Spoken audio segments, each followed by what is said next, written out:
Olá pessoal, sejam bem-vindos a Ponto dos Livros. O livro de hoje é O Incrível Ivanhoé, de Walter Scott, que é um autor escocês, autor, ensaísta, dramaturgo. Então vamos falar um pouquinho sobre essa obra aqui maravilhosa, que eu gostei bastante de ter lido, pessoal. Uma coisa que foi interessante para mim de notar é que o personagem do Ivanhoé, ele não vai ser aquele personagem que vai aparecer como protagonista que a gente está acostumado, né? Aquele que a gente segue do início até o final da história.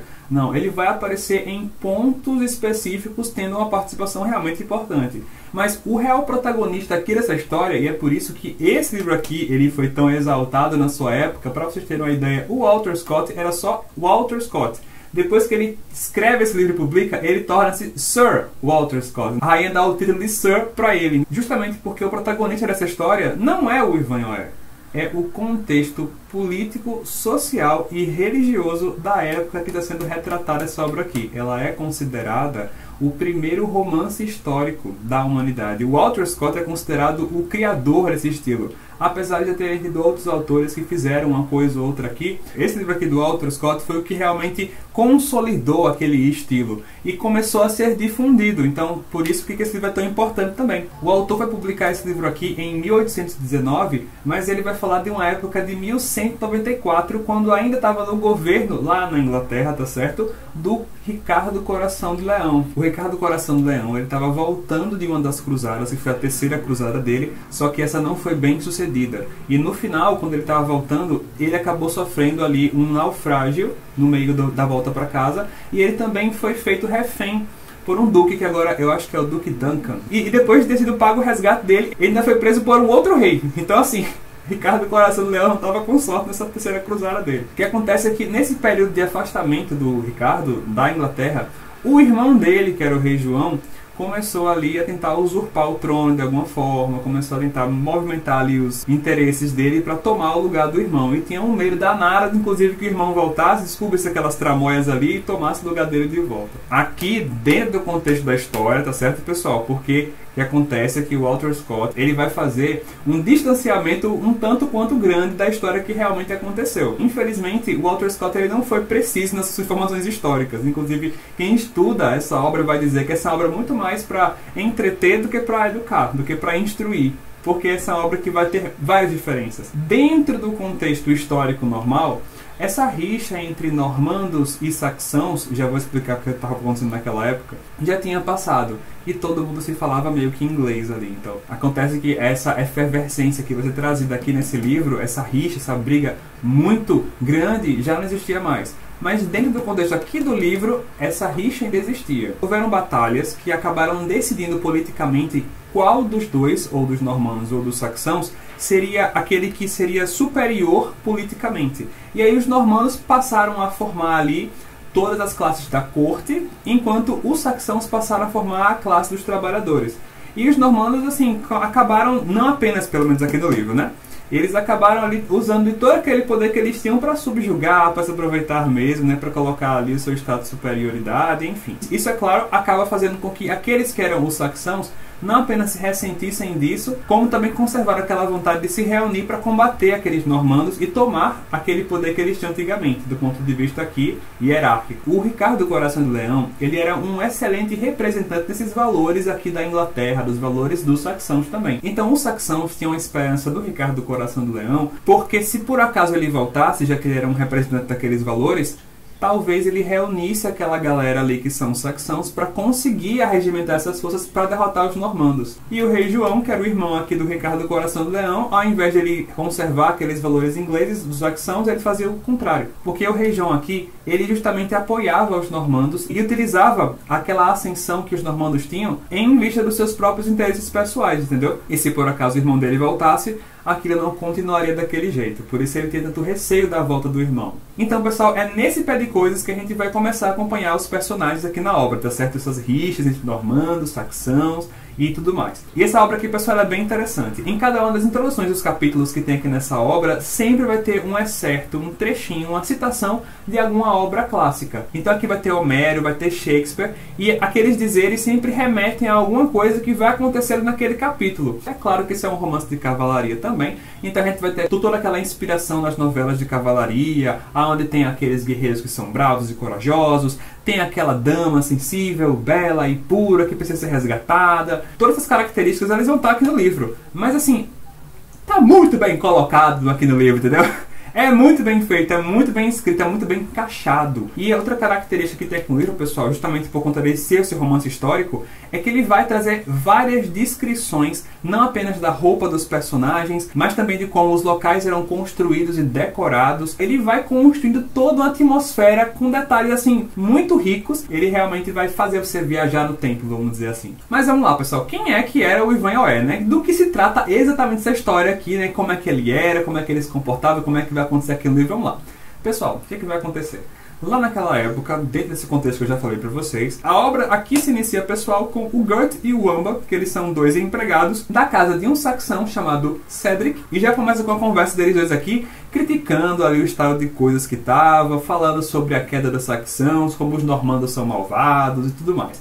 Aqui os normandos são vilanizados mesmo, tá, pessoal? Aqui na história. Não sei como é que foi na história de verdade, mas aqui no livro pelo menos é. E eles dois vão se deparar ali no meio do caminho com uma galera que tá vindo ali de cavalo, é um grupo de pessoas, tem cavaleiros templários ali, e também tem uma pessoa que é do clero. Então, tanto o Amba como o Gert já vão ficar ali meio bem ressabiados de receber aquele pessoal que tá chegando ali.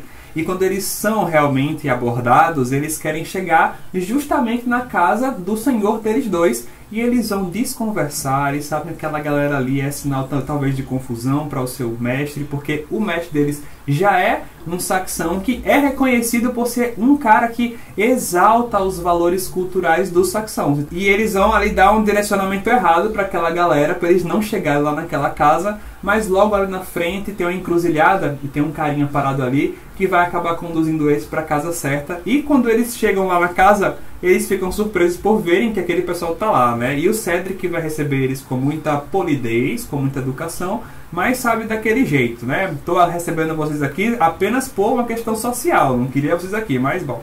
Então ele vai ser educadíssimo, coloca a galera pra sentar, e no final eles vão começar a conversar sobre essa questão cultural entre normandos e saxãos. Pronto. Aí vai começar uma troca de farpas, cada um falando indiretas um para o outro ali, a coisa vai ficando cada vez, vai escalando, até o abade já começa a ficar preocupado, né? Mas pessoal, aquele pessoal que tava indo pra lá, que estava indo para a casa do Cedric, eles estavam indo para lá na verdade porque um templário que estava junto com o abade, que é o Brian de Bois Guilbert, eu acho que é assim que pronuncia, ele queria conhecer a dama que morava naquela casa, que é a Lady Rowena, que é conhecidíssima por ser bela, inteligente, pura e tudo mais. O que é que vai acontecer? É que aquela dama vai entrar ali, inclusive o Cedric nem quer deixar ela entrar a princípio, né? Porque sabe que aqueles casos ali podem ser confusão, mas a Lady Rowena não quer nem saber daquilo, ela quer participar do jantar também. E aí quando ela chega, ela realmente chama a atenção do Brian. O Brian vai se encantar de forma apaixonadíssima por ela, mas não daquelas paixões da beleza, do amor, não. Pelo contrário, do impulso, da luxúria, sabe? De uma vontade, na verdade, mais baixa possível ali, inclusive cantando ela na frente de todo mundo, sem nenhum tipo de pudor ali, e ela vai dar umas respostas nele assim, brilhantes, magníficas, né? E daí a pouquinho, o que vai acontecer é que eles vão começar a puxar, junto daquele assunto que falavam dos normandos contra os saxãos, que lá nas terras da Palestina, onde eles fizeram as cruzadas, né, os templários faziam cruzadas naquela época, e aí o Brian vai começar a se exaltar, falando que o exército dele era muito bom e não sei o que lá, e exaltando a questão dos normandos, né? E aí o Cedric ficando cada vez mais humilhado, porque era saxão, sabe? Fica cada vez mais assim, xoxinho no meio da mesa, sem falar mais nada, se lamentando porque o saxão já tem mais poder.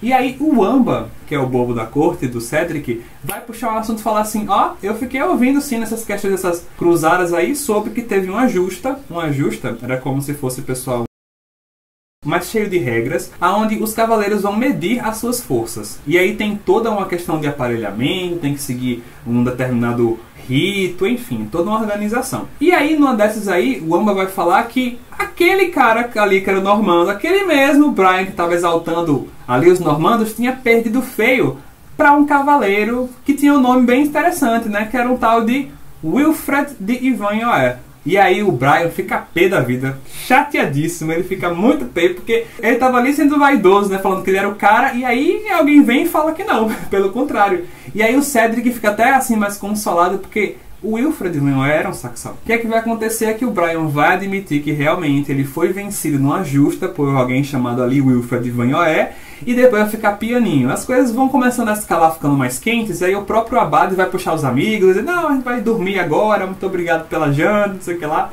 e vão desfazer a mesa. Mas aquele Brian vai sair da mesa falando assim, olha, se por algum acaso, que vai ter uma justa aqui pertinho, né, daqui a pouco, inclusive estamos indo pra lá, se esse Wilfred Van Yoe aparecer lá, eu vou dar a minha desforra nele. Eu vou me vingar, ele vai ver que eu sou melhor do que ele.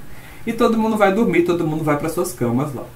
Tem coisas que aconteceram aqui que eu não estou contando para vocês, que vai incluir aí o Isaac, tá certo? De York, que é um judeu, que é muito maltratado, pessoal, aqui na história. Não estou contando coisas porque são spoilers, tá certo? Saibam muito simplesmente que aqui nessa obra, todo mundo que era judeu era super perseguido. Eles são tidos como uma raça que é ruim, que não presta. Todo mundo que se fala cristão corre deles, entendeu? Mas, muito interessantemente, toda vez que os cristãos precisam de dinheiro, eles correm para os judeus para pedirem seus empréstimos. Interessante, né? Então, pessoal, esse cara também tem uma filha que chama-se Rebeca. Eu não vou contar para vocês muito sobre a Rebeca, porque tudo que eu falar sobre ela é spoiler. Mas saibam que ela é uma personagem muito legal aqui na história. Ela vai entrar em pontos que são bem importantes. Ela tem um papel que é fundamental aqui dentro do livro. Só saibam que ela é uma mulher muito inteligente, muito virtuosa e muito bondosa, tá certo? O que é que vai acontecer? Que vai ter aquela justa, pessoal. Aquele torneio ali entre os cavaleiros para medir forças. Quem é o maior, quem é o pior e tudo mais.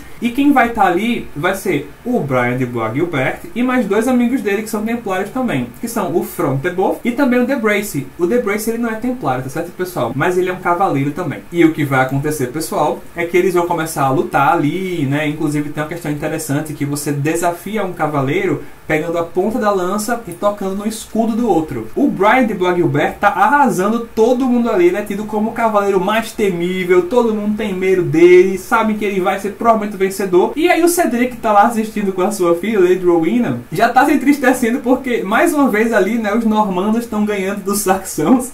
E aí ele tá sendo humilhado mais uma vez. Mas aí, pessoal, quando tá todo mundo derrotado, o Brian Bois Guilbert já vai ser dado como vencedor. É isso que de repente chega um cavaleiro todo armado, dos pés à cabeça, mas com a viseira baixada para que ninguém veja o rosto dele. E aí esse cara vai entrar, vai dar o nome dele ali, sem dar o nome de verdade. Ele vai colocar ali o Cavaleiro Deserdado. Vai entrar, e a primeira pessoa que ele desafia é justamente o Brian de Bois Guilbert, e vai vencer de cara. Depois ele vai vencendo um após o outro os cavaleiros ali, até ser dado naquele dia, que era o primeiro dia do torneio, como realmente o vencedor. Que tem o direito de escolher ali quem vai ser coroada a rainha do amor e da beleza, eu acho que era isso. E ele vai se direcionar, sabe para quem, pessoal? Para Lady Rowena, e vai entregar a coroa para ela. Todo mundo fica muito curioso para saber quem é aquele cara. Ele não tira o visor, ele não tira o capacete, ninguém vai ficar sabendo quem ele é. E no dia seguinte, quando vai ter o segundo dia daquele torneio ali, onde vai ter uma briga que é muito mais, vamos assim dizer, direta, e aí é como se eles fossem simular uma guerra, uma batalha mesmo. Tem dois times, vamos dizer assim, né? E aí um que se forma é praticamente de normandos e o outro é só de saxãos. E eles vão partir um para cima do outro, entendeu? Quem está liderando o lado dos normandos é o Brian de Bois Guilbert. E quem está liderando, é óbvio, o outro lado ali é aquele cavaleiro deserdado. Eles começam a brigar, realmente se machucando, sangue pra cima, sangue pra baixo, aquela coisa horrorosa. A galera dos saxãos estão quase perdendo. O único que está realmente de pé ali é aquele cavaleiro deserdado. E ele vai ser cercado pelo Brian de Bois Guilbert, pelo Front-de-Bœuf e também pelo Debracy. E aí que, pessoal, vai surgir um cavaleiro que estava de canto, ali, esquecido, que chama Cavaleiro Negro. Esse Cavaleiro Negro estava, inclusive, sendo chamado de Cavaleiro Preguiçoso, porque ele estava mais assistindo do que participando. Mas ele vai entrar na briga e vai salvar aquele outro cavaleiro que estava ali, que era o Cavaleiro Deserdado. E aquele Cavaleiro Deserdado vai conseguir virar ali a batalha de alguma forma e vai receber ali o prêmio por ser o vencedor, né? Vai derrotar mais uma vez aqueles que estavam ali. E o Cavaleiro Negro, pessoal, ao invés de ficar para receber o prêmio, porque ele teria sido classificado como o vencedor, já que foi ele quem salvou aquele campeão ali, ele vai embora. Quem vai ficar ali, pessoal, vai ser o Cavaleiro Deserdado. Ele vai ser tido mais uma vez como o grande campeão do dia. E pessoal, ele vai subir ali, finalmente ele vai ter que, de alguma forma, ele vai se apresentar, o rei vai chamá-lo, o rei João estava, acho que em todos aqueles eventos ali, e vai ser chamado para que ele diga quem ele é, finalmente tira aquele capacete, quem é você, pelo amor de Deus, que está aí atrás desse capacete. Ele até está caminhando em direção ali ao rei, mas ele está caminhando cambaleando. Ele tá meio fraco, quando o rei chama ele tá meio assim, sabe? E a galera percebe que ele não tá muito bem. Ele foi ferido, mas ninguém tá percebendo isso ainda. E aí, pessoal, quando ele chega ali na frente para o rei, não tem jeito. O rei vai perguntar quem é aquele cavaleiro que lutou nos 2 dias, venceu os 2 dias, humilhou os normandos, né? E é isso que ele quer saber. E na hora, pessoal, ele até tenta manter o capacete ali, mas ele tá tão enfraquecido, ferido, que ele não consegue impedir as pessoas de tirar o capacete dele. E aí, quem vai dar a coroa para ele, né, é a Lady Rowena, que foi eleita como a rainha do amor e da beleza. E ela pega aquela coroa e quando tira aquele capacete, ela tá ali na frente para dar a coroa para ele. Adivinha quem era, pessoal? Já sabem, é óbvio, né? Não precisa falar o nome do personagem do livro, tá aqui na capa do livro. Era o Wilfred de Vanhoé. Mas aí tem um contexto bem interessante que eu não contei para vocês. O Wilfred de Vanhoé é filho do Cedric. Olha só que coisa. E ele foi deserdado pelo próprio pai, porque na verdade ele se apaixonou pela Lady Rowena enquanto a Lady Rowena morava na casa dele. Não, a Lady Rowena não é filha do Cedric, né? Eu falei filha, mas é filha adotiva. Na verdade, ele é apenas um tutor, ele está ali cuidando da Lady Rowena porque o pai dela, que era um grande saxão, já tinha falecido. E ele trouxe ela para dentro de casa, apenas para tutelá-la até que ela pudesse se casar com outra pessoa. O próprio Cedric tem interesses políticos em cima da Lady Rowena para que ela se case com outro grande saxão e consiga fazer uma unificação de forças para combater os normandos. Olha só. E ele já queria casar a Lady Rowena com o tal de Æthelstane, que era um cavaleiro ali que na verdade era muito mais falastrão do que na verdade corajoso. E a Lady Rowena despreza esse tal de Æthelstane assim pavorosamente. Ela ficou apaixonada mesmo, pessoal, pelo filho do Cedric. Foi pelo Wilfred de Vanhoé. Mas só que, como o Cedric tinha prometido que ia proteger a Lady Rowena, ele expulsou o próprio filho de casa por ter se apaixonado pela menina. Olha só! Daí, portanto, ele ter se inscrito naquele torneio como o cavaleiro deserdado. E a Lady Rowena vai encontrar ele naquele instante, vai olhar nos olhos dele e olha para os olhos dela, eles absolutamente apaixonados um pelo outro. Ela, sem demonstrar o quanto ela está apaixonada por ele, vai falar umas frases assim de alta honra, vai colocar a coroa ali na cabeça dele, ele agradece com todo carinho e desmaia. E pessoal, o que vai acontecer? O rei João, que está ali assistindo, e todo o seu séquito vão começar a entrar num furor horroroso, porque eles pensam, esse cara, que é o Wilfred de Vanhoé, ele estava lá nas cruzadas e voltou do exterior, então, será que o Ricardo do Coração de Leão também não está voltando? E eles começam a ficar muito preocupados com isso. O rei já vai perder ali completamente o equilíbrio. Então aquela galera já fica de olho no Vanhoé. Será que esse cara não pode atrapalhar os nossos planos? Será que esse cara também não pode ser um braço direito de repente aí do rei? E pessoal, eu não contei pra vocês, mas esse livro aqui também tem participação especial de um personagem que é muito conhecido na história da literatura, que é o Robin Hood e o seu amigo Freytug, ou Freytug. Como eles dois aparecem aqui no livro, é a coisa mais maravilhosa do mundo. Peguem esse livro pra ler, maravilhoso, incrível, Vanhoé, tá certo? Tem romance, aqui vai ter ação, vai ter aventura, vai ter comédia, vai ter esse contexto histórico daquela época. Gente, é um livro sensacional, tá certo? É isso, pessoal, mais um vídeo tá chegando ao final. Deixe seu like, se inscreve no canal para não perder os próximos vídeos que vão mostrar por aqui, ativa o sininho para não perder as próximas notificações, segue a gente nas redes sociais e compartilhe esse vídeo com as pessoas que você conhece, com seus amigos, com sua família. Pessoal, mais uma vez, muito obrigado pela sua atenção, muito obrigado pela nossa travessia e até a próxima.